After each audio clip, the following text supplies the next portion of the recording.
87. So welcome to workshop number 87. We're quite honored to have our guests from Greenland talking to us today, Margrethe and Metta, who both work with the Greenlandic government and the Nordic sustainability group, developing sustainability strategies for the Nordic tier, the Arctic countries of the Northern Hemisphere. And we're looking forward to a great presentation. And, well, thanks for doing this. Thank you.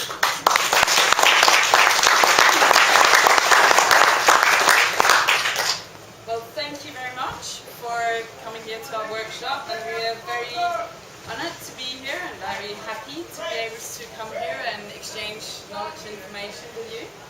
And this workshop is about sustainable best practices with sustainable energy projects in the Nordic countries, particularly in the West Nordic countries, which is the area our working group or task force is working with. As Mark introduced us, we're working for the Greenlandic government, but we are representing a task force for sparsely populated areas working with energy supply. And this is this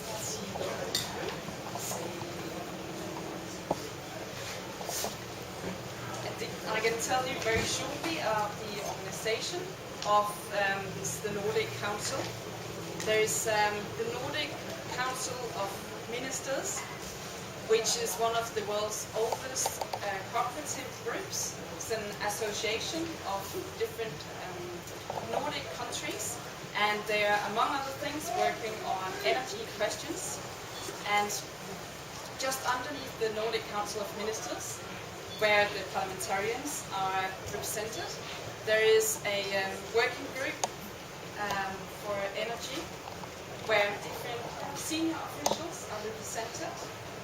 And underneath that, there is a task force, a working group, with a representative from each of the West Nordic countries. That is Greenland, Iceland, the Faroe Islands, and West Norway, and an island called Åland, which is part of Finland, and it's partly Sweden involved as well.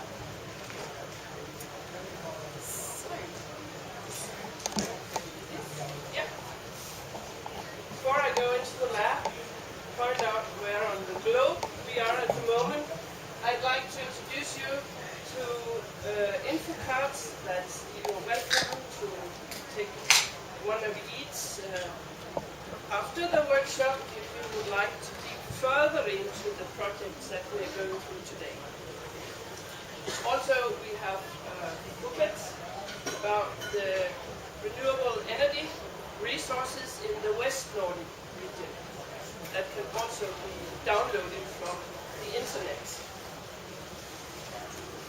So help yourself if you would like that after the workshop, because we are not able to dig deep into each project, and you might have interest in going further deep down into the projects.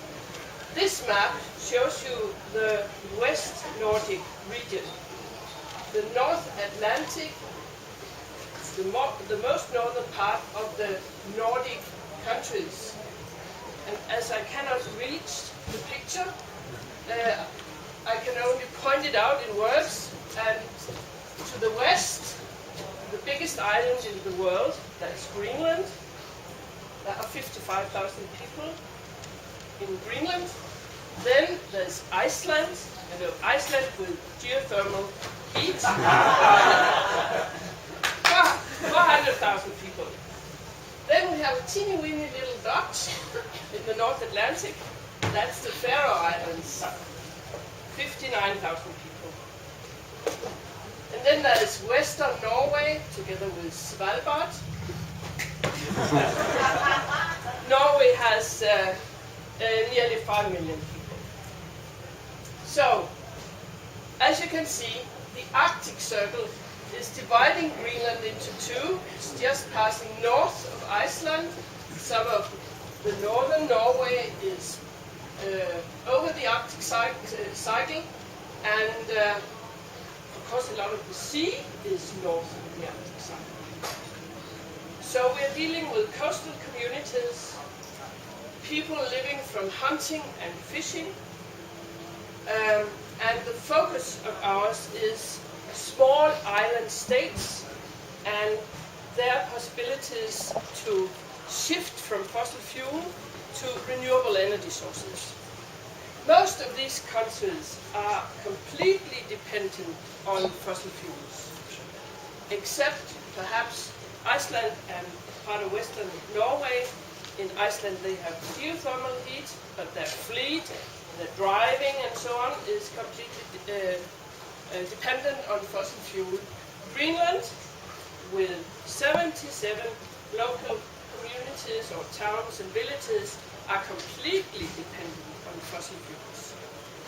So, there's a lot of investigation and innovation going on, and we're going to show you some of the best cases for that.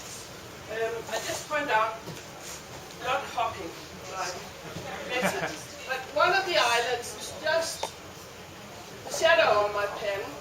It's where one of the islands projects is. Then there are 2 island projects at the Faroe Islands. Then we go briefly through Iceland on hydrogen, and in Greenland we have a project up here and a project down in the southern part of Greenland. First of all, it's important to be able to do networking. It's important to learn from each other. It's important to learn from each other's failures and successes. So, networking is one of the best projects that's going on concerning renewable energy systems. Then we're going through the Utsira project. That's the one at the western coast of Norway. The Lighthouse project is one from Greenland. The Kultur project is from the Faroe Islands. The Nolsoy project is from also the Faroe Islands. Then there's one called Umimak, that means musk ox, and that's in southern part of Greenland. And then we go further into not best cases, but challenges and perhaps problems concerning excess power from hydropower, excess electricity from hydropower and geothermal. How can that be used? And at last we'll look a little into the fishery and navigational sector. So the first one we're going to is the networking part. And as you all know, like you're all here to do network, I presume, within renewable energy, finding out advice, information, what has other people been doing, what went very good, what went less good.